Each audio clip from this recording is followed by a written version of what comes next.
This is Mencari, Australia. Breaking news. Okay, here's the headline. If you're planning a trip to the US, your social media history might decide whether you get in. The Trump administration just announced a plan to make Australians and citizens of 41 other countries hand over 5 years' worth of their social media data before they can enter the United States.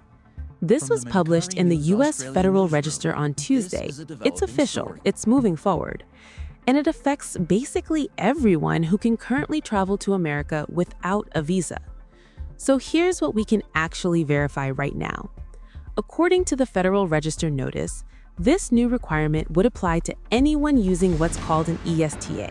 That's the Electronic System for Travel Authorization. It's the visa waiver that Australians, Kiwis, Brits, Japanese citizens, and people from 42 countries use to visit the US. Currently, sharing your social media on an ESTA is optional. Under these new rules, it becomes mandatory. We're talking 5 years of social media accounts, phone numbers from the last 5 years, email addresses from the past decade, personal details about your family members, and biometric data. Officials confirm this is part of a broader crackdown on both legal and illegal immigration. The public has 60 days to comment on the proposal. That window closes early January. To zoom out a bit, this isn't coming out of nowhere. Since 2019, people applying for U.S. tourist visas have already been required to hand over their social media histories. But those were visa applicants, not people from countries like Australia that have travel agreements with the U.S. What's changing is that now, even if your country has a trusted relationship with America, you're being treated the same way. And it's escalating. In June, student visa applicants were told to make their social media profiles public so U.S. officials could review them more easily. Next Monday, the same rule kicks in for skilled workers applying for H-1B visas. Legal and policy experts told the Washington Post this looks like part of a pattern, an attempt by the administration to clamp down on critical speech online. Here's why people are worried.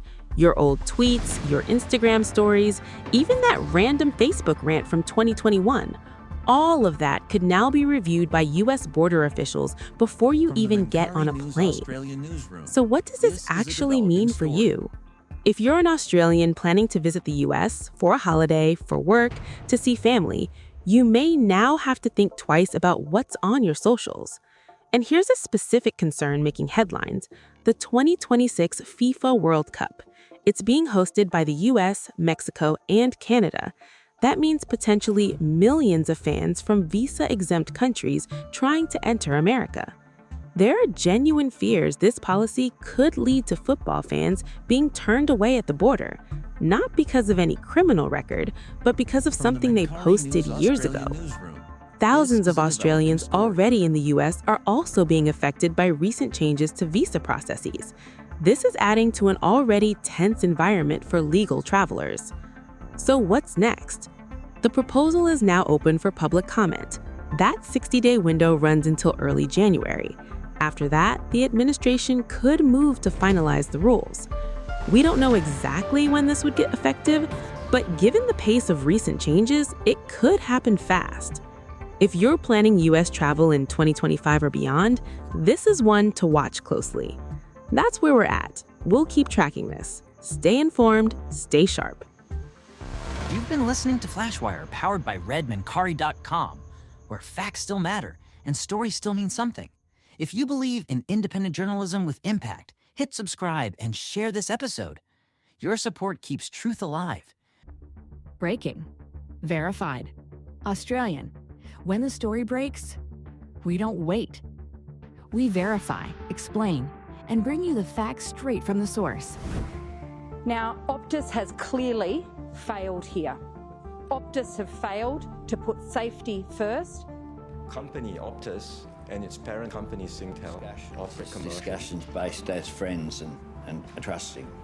And part of our discussions, informally as well as formally, has been together. To be honest, so many countries that you wouldn't have even thought of it.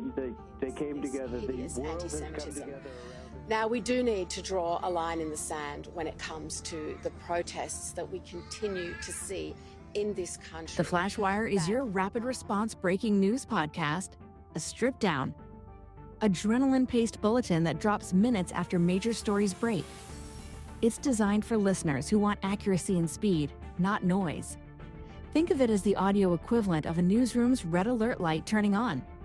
Each episode runs under 5 minutes, short enough to drop between scrolls, but packed with verified updates, eyewitness info, expert sound bites, and a forward look at what happens next.